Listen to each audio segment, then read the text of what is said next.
When it comes to parodying the horror genre, people usually turn to Wes Craven's Scream.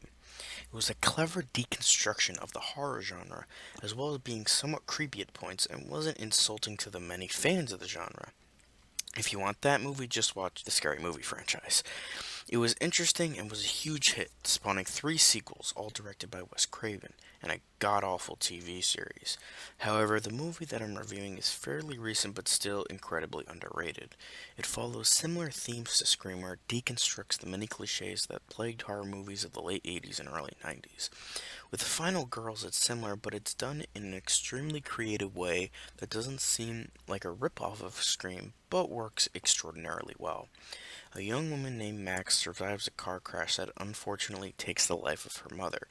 Said mother was an actress that was unfortunately typecast in a 1980s horror film, Camp Bloodbath, similar to Friday the 13th. The film is being screened at a theater and she decides to begrudgingly go. Unfortunately, the theater is set aflame, and her and a group of friends decide to take an emergency exit behind the screen. However, they are then teleported into the movie world of Camp Bloodbath, and they have to figure out how to get out. All the cliches of a great 80s slasher are here. Tragic backstory, unkillable slasher villain, archetypal characters, the virgin being the final survivor, and the sex and nudity despite being PG-13.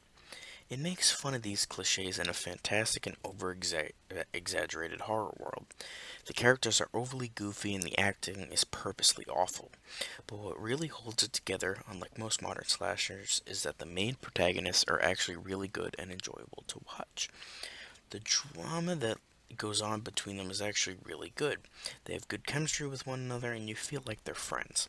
What is also great about this movie is the touching story arc between Max and her mother, who appears in the film within the film, but as the character, not as her mother.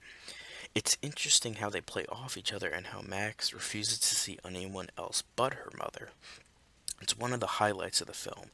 This is clearly a film that has a lot of heart in it, and not just from the director who probably loved the horror genre, but the film itself.